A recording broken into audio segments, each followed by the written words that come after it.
Brace Lord. Jehovah Rapha சுகந்தரும் தேவனின் ஊழியத்தின் சார்பாக உங்களை வாழ்த்தி ஆசீர்வதிக்கிறேன். கர்த்தருடைய நாமம் மகிமைப்படுவதாக. கர்த்தருக்குள்ள எல்லாரும் சந்தோஷமா இருக்கிறீங்களா? நாங்கள் கர்த்தருக்குள்ள சந்தோஷமா இருக்கிறோம். நீங்களும் சந்தோஷமா இருப்பீங்கன்னு கர்த்தருக்குள்ள விசுவாசிக்கிறேன். கர்த்தர் நல்லவர். அவர் மகிமை உள்ள காரியங்களை கர்த்தர் நமக்காக என்ன செய்வார்? ஒவ்வொரு நாளும் செய்து முடிப்பார். ஹல்லேலூயா, ஹல்லேலூயா. பாருங்க, இன்னைக்கு நம்ம தியானிக்கக்கூடிய ஒரு வேத வசனத்தை பற்றி இன்னைக்கு நம்ம தியானிக்க போகிறோம். யோசுவா 1ஆம் அதிகாரத்தில் 7வது வசனத்தில் ஒரு வசனம் சொல்லப்பட்டிருக்கிறது. பாருங்க, இந்த யோசுவா சோர்ந்து போய் இருக்கும்போது, பலவீனத்தில் இருக்கும்போது, எல்லாம் நம்மளை விட்டு எல்லாம் போயிடுச்சோ, நம்ம அடுத்த ஸ்டெப் என்ன பண்ணுறது அப்படின்னு யோசிச்சுக்கிட்டு இருக்கும்போது, மோசைக்கு அப்புறமாக இந்த யோசுவா யோசிக்கிறார். பாருங்க, அத்தனை லட்சம் ஜனங்களை இந்த மோசை என்ன செஞ்சாருன்னா வழி நடத்தி வந்ததை நம்ம என்ன செய்ய முடியும்னா வேதத்துல பார்க்க முடியும். அப்போ இந்த யோசுவா பாருங்க, ரொம்ப பலவீனப்பட்டுட்டாரு. ஏன்னா ஆண்டவர் ஒரு வசனம் சொல்றாரு. யோசுவா 1:7 தான் நம்ம இப்ப சொன்னோம் இல்லையா? பாருங்க, 1:7 பாருங்க, நீ பழங்கொண்டு திடமானதா இரு. பாருங்க, ஒரே வசனம் தான், ஒரே வார்த்தை தான், பழங்கொண்டு திடமானதா இரு. ஹல்லேலூயா, ஹல்லேலூயா. பழங்கொண்டு திடமானதா இரு அப்படின்னு ஆண்டவர் சொல்றாரு. ஏன்னா இவர் பலவீனப்பட்டு இருக்கிறாரு, பலன் இல்லை. இவரால இத்தனை லட்சம் ஜனங்களை நடத்தி கொண்டு போகக்கூடிய ஒரு பலன் சரீரத்துல இல்லை, மனசுல இல்லை, சோர்ந்து போயிட்டாரு. ஆண்டவர் அந்த வார்த்தை கொடுத்து என்ன செய்யறாருன்னா யோசுவாவை பலப்படுத்துகிறார். ஹல்லேலூயா, ஹல்லேலூயா. யோசுவா 1:5 நீ உயிரோடு இருக்கும் நாட்கள் எல்லாம் ஒருவனும் உனக்கு முன்பாக எதிர்த்து நிற்க முடியாது. நான் மோசையோடு கூட இருந்தது போல உன்னோடு கூட என்ன செய்றேன்? இருக்கிறேன் அப்படின்னு வாக்கு கொடுக்கிறாரு. கொடுத்தது போலவே ஆண்டவர் என்ன செய்றாருன்னா நடத்தினார். ஹல்லேலூயா. ஆனா இந்த வசனத்தை பார்த்தீங்கன்னா, பழங்கொண்டு திடமானதா இருங்கள். ஹல்லேலூயா. நம்மளும் சில காரியங்கள்ல பலவீனப்பட்டு இருப்போம்ல, சோர்ந்து போய் இருப்போம்ல, என்ன பண்றதுன்னு தெரில, தகச்சு போய் இருப்போம். ஒரு நாள் நல்லா இருக்கும், இன்னொரு நாள் நமக்கு மனசு சோர்வு வந்துடும். ஏதோ ஒரு காரியம் நம்ம மைண்டை வந்து என்ன செய்யணும்னா அழுத்திக்கிட்டே இருக்கும். அப்போ வந்து நமக்கு கஷ்டமா இருக்கும், என்ன பண்றதுன்னு தெரில, என்ன செய்யறதுன்னு தெரில. இந்த சரீரத்துல ஒரு பலவீனம், ஒரு வியாதி, பாருங்க, குடும்பத்துல ஒரு பிரச்சனை, பக்கத்துல உள்ள ஒரு பிரச்சனை, பாருங்க, ஏதோ ஒண்ணு நம்ம என்ன செய்யணும்னா வேதனைப்படுத்தி கொண்டே இருக்கும். ஹல்லேலூயா. அதுக்காக தான் ஆண்டவருடைய வசனம் சொல்லப்பட்டிருக்கு. இன்னைக்கு நான் இதை காலையில எனக்கு ஆண்டவர் இந்த வசனத்தை கொடுத்தார். ஏன்னா சோர்வு வந்து பலவீனம் வந்து எல்லாருக்கும் வந்து போறது தான். யாருக்குமே சோர்வு பலவீனம் வராம இல்லை, எல்லாருக்குமே வரும். அதுல ஒரு வார்த்தை தான் பழங்கொண்டு திடமானதா இரு. ஹல்லேலூயா. அப்போ ஆண்டவரே இந்த யோசுவாவை என்ன செய்யறாருன்னா தயார்படுத்துகிறார். ஹல்லேலூயா. நீ என் தாசனாகிய மோசே என்ன செஞ்சிட்டான்? மரித்து போயிட்டான். இந்த ஜனங்களுக்காக நீ என்ன செய்? எழுந்து திரும்பவும் நீ என்ன செய்? எழுந்து இந்த ஜனங்களுக்காக வைராக்கியம் பாராட்டி எழுந்து நட, நீ இந்த ஜனங்களை நடத்துன்னு சொல்லி என்ன செய்யறாரு? ஆண்டவர் பலப்படுத்துகிறார். ஹல்லேலூயா. நல்ல ஒரு ஆண்டவர். ஹல்லேலூயா. இப்படிப்பட்ட ஒரு தேவன் நம்ம கூட என்ன செய்யணும்? எப்பொழுதும் இருக்கணும். ஹல்லேலூயா. வேதம் வாசிக்கும் போது, செபிக்கும் போது ஆண்டவர் நம்மளோடு பேசணும். ஹல்லேலூயா. பழங்கொண்டு திடமனதா இருங்கள். ஹல்லேலூயா. பழங்கொண்டு நம்ம இருதயம் எப்படி இருக்கணும்னா பலங்கொண்டு இருக்கணும், எப்பொழுதும் தடனா இருக்கணும், திடமனதா இருக்கணும், தைரியமா இருக்கணும். தைரியமா பேஸ் பண்ற கிருபை நமக்கு என்ன செய்யணும்? தரணும். எதை கண்ட என்ன செஞ்சிடக்கூடாதுன்னா சோர்ந்து போகக்கூடாது. இந்த யோசுவா சோர்ந்து போகாதபடி கர்த்தர் என்ன செய்யறாருன்னா இந்த வார்த்தையை கொடுத்து தேற்றினார். ஹல்லேலூயா, ஹல்லேலூயா. கர்த்தருடைய வார்த்தை நம்மளை என்ன செய்யணும்னா தேற்றணும். ஹல்லேலூயா. கர்த்தரோடு நம்ம இருந்தா அவர் நம்மளை தேற்றுவார். அவரோடு நம்ம நடக்கும்போது அவர் நம்மளை ஆற்றுவார். ஹல்லேலூயா. தாயும் தகப்பனும் கைவிட்டா கூட ஆண்டவர் என்ன செய்ய மாட்டார்னா கைவிட மாட்டார். ஹல்லேலூயா. அப்படிப்பட்ட நல்ல ஒரு ஆண்டவர். ஹல்லேலூயா. தினமும் வேதத்தை வாசிங்க, தினமும் வேதத்தின் வசனத்தின்படி நடங்க. வாசித்தது மாத்திரம் இல்லை, அதன்படி நடக்கிறதுக்கும் நம்ம என்ன செய்யணும்னா ஒவ்வொரு நாளும் ஒப்பு கொடுக்கணும். ஹல்லேலூயா. இந்த யோசுவா 1ஆம் அதிகாரத்துல பாருங்க, 2ஆம் அதிகாரத்தெல்லாம் பார்த்தீங்கன்னா இந்த யோசுவாவுக்கு ஆண்டவர் சொல்ற அந்த வசனத்தை கொடுத்ததுக்கு அப்புறம் இந்த யோசுவா மனசு பாரப்பட்டு மறுபடியும் என்ன செஞ்சிட்டாருன்னா சோர்ந்து போய் உட்கார்ந்துருவாரு. நல்ல இந்த யோசுவா 1ஆம் அதிகாரத்தை படிச்சு பாருங்க. இந்த இந்த 7வது வசனத்துல ஆண்டவர் சொல்லியிருப்பாரு, பழங்கொண்டு திடமானதா இருன்னு சொல்லியிருப்பாரு. திரும்பவும் என்னன்னா அவரு அடுத்த ஸ்டெப்பு வசனத்தை பாருங்க, 9வது வசனத்தை பாருங்க. நான் உனக்கு சொல்லவில்லையா, நான் உனக்கு கட்டளையிடவில்லையா, நீ பழங்கொண்டு திடமானதா இருன்னு நான் சொல்லவில்லையா அப்படின்னு கேட்கிறாரு. ஹல்லேலூயா. அப்போ பாருங்க, ஒரு தடவை நமக்கு ஒரு வார்த்தைகள் ஒரு தடவை நமக்கு வருது, ஒரு தடவை ஒருத்தர் நம்மளை தேட்டுறாங்க, நமக்கு ஒரு வார்த்தையை சொல்றாங்க, அப்ப நமக்கு அது பலனா இருக்கும். ஆனா திரும்பவும் மறுபடியும் என்ன செய்வோம், நம்ம அந்த சோர்ந்து போயிடுவோம், பலவீனப்பட்டுருவோம். ஆனா ஆண்டவருடைய வசனத்தை பாருங்க, அப்படி சொல்லல. பாருங்க, நான் உனக்கு கட்டளையிட இல்லையா, நான் உனக்கு சொல்லவில்லையா, நீ பழங்கொண்டு திடமானதா இருன்னு நான் உனக்கு சொல்லவில்லையா அப்படின்னு ஆண்டவர் சொல்றாரு. ஹல்லேலூயா. ஏன் நம்மளுக்கு இந்த பழங்கொண்டு திடமானதா இருன்னு சொல்றாருன்னா, நம்ம என்ன செய்யணும், நம்ம மாம்சத்தின் சரீரம், மாம்சத்துல எப்போது என்ன செய்யறோம்னா செயல்பட்டுருவோம். எப்பொழுது நம்ம மாம்சம் தான் என்ன செய்யணும்னா வெளியே பேசும், வெளியே நடத்தும். மாம்சமா இருக்கிறதுனால ஆண்டவருடைய வார்த்தை என்ன செய்யுதுன்னா, அவருடைய கரம் நம்மளை என்ன செய்யுதுன்னா பலப்படுத்துது. ஹல்லேலூயா.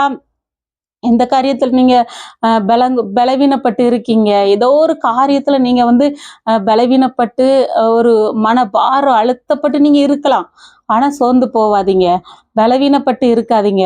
ஆண்டவருடைய வசனத்தை நீங்க தியானிங்க, இதை படிச்சு பாருங்க. பழங்கொண்டு திட மனதா இரு, நான் உன்னை நடத்துவேன்னு ஆண்டவர் சொல்றாரு. பழங்கொண்டு திடமனதாயிரு, நீ போகும் இடமெல்லாம் உன் தேவனாகிய கர்த்தர் உன்னோடு கூட என்ன செய்றார், இருக்கிறார். ஹல்லேலூயா. அவர் நம்மோடு கூட என்ன செய்றார்னா இருக்கிறார். ஹல்லேலூயா. பழங்கொண்டு திடமனதா இருக்கணும் கர்த்தருக்குள்ள. ஹல்லேலூயா. ஹல்லேலூயா. இந்த அதிகாரம் முழுவதும் வாசித்து பாருங்க, நிறைய இடத்துல ஆண்டவர் சொல்லியிருப்பாரு இந்த மோசேக்கு, பழங்கொண்டு திடமனதா இரு, நீ பழங்கொண்டு திடமனதா இரு, இதேதான் சொல்லியிருப்பாரு. அருமையான ஒரு வசனம் பாருங்க. அந்த 4 லட்சம் ஜனங்களை நடத்துறது சாதாரண காரியமா சொல்லுங்க? எவ்வளோ கஷ்டம் பாருங்க. அப்போ எவ்வளவு ரிஸ்க் எடுத்து அந்த 4 லட்சம் ஜனங்களை நம்ம நடத்தி கொண்டு போனோம். ஒரு மனுஷனால என்ன செய்ய முடியாதுன்னா இவ்வளவு முடியவே செய்யாது. ஆனா ஆண்டவருடைய பலன், அவர் நம்மளை நடத்தும் போது எத்தனை லட்சம் ஜனங்களையும் அவர் என்ன செய்ய முடியும், நடத்தி வைக்க முடியும். ஹல்லேலூயா. அவரால் கூடாத காரியம் ஒன்றுமே கிடையாது. தேவனால எல்லாமே கூடும். ஹல்லேலூயா. எந்த காரியத்தை கண்டு என்ன செய்யாதீங்க, சோர்ந்து போவாதீங்க, சோர்ந்து போய் உட்கார்ந்துடாதீங்க. உடனே வேதத்தை வாசிங்க, அவர்படி நடங்க, அந்த வசனத்தின்படி கீழ்ப்படிங்க. கர்த்தர் அதை என்ன செய்றாருன்னா விரும்புகிறார். ஹல்லேலூயா. ஹல்லேலூயா. பாருங்க, மோசேயை நடத்தினாரு, அதே போல யோசுவாவை ஆண்டவர் என்ன செய்றாருன்னா நடத்துகிறார். ஹல்லேலூயா. நான் கூட ஒரு நாள் ரொம்ப சோர்ந்து போயிட்டேன். என்ன பண்றது, என்ன செய்யறது அப்படின்னு சொல்லிட்டு ஒரு நாள்லாம் ரொம்ப பாரம் ரொம்ப அழுத்த ஆரம்பிச்சுட்டு கண்ணீர் வர்ற மாதிரி இருக்குது. ஆனா ஆண்டவர் தேட்டுற மாதிரி ஒரு வார்த்தை. அப்போ ஏன் ஊழியத்தின் பாதையா, இல்லைன்னா ஏதோ ஒரு காரியத்தை என்ன செய்யுதுன்னா ரொம்ப பாரத்தை அழுத்துது. ஆனா ஆண்டவருக்குள்ள நம்ம என்ன செய்யணும்னா சந்தோஷமா இருக்கணும். அப்போ ஆண்டவர், நான் சோர்ந்து இருக்கிறேன்னு தெரியுது. அப்போ ஆண்டவர் சொல்ல ஒரு வார்த்தை எனக்கு அப்பதான் கடந்து வரும்போது இந்த வார்த்தை தான் வந்தது, நீ பழங்கொண்டு திடமனதா இரு அப்படின்னு சொல்றாரு. அப்போ ஆண்டவரே இந்த வார்த்தையை சொல்லிட்டாரு. அப்ப நம்ம என்ன செய்யணும்னா பழங்கொண்டு இருக்கணும், திடமனதா இருக்கணும் அப்படின்னு அன்னைக்கு ஒரு முடிவை எடுத்தேன். அப்போ பாருங்க, நம்ம சோர்ந்து போக ஆண்டவர் என்ன செய்யலன்னா விடல. ஹல்லேலூயா. நம்ம பலவீனப்பட்டு இருக்க ஆண்டவர் என்ன செய்யல, விடல. பாரத்தோட இருக்க கர்த்தர் என்ன செய்யல, விடல. எப்பொழுது அவர் நம்ம கூட என்ன செய்யறாருன்னா உலாவி கொண்டே இருக்கிறார். ஹல்லேலூயா. ஹல்லேலூயா. நல்ல ஆண்டவர். ஹல்லேலூயா. வானத்தையும் பூமியை உண்டாக்கின கர்த்தர் முற்பிதாக்களெல்லாம் அவர் நடத்தி கொண்டு வந்தார். பாருங்க, சகல ராஜாக்களெல்லாம் அவர் நடத்தி கொண்டு வந்தார்.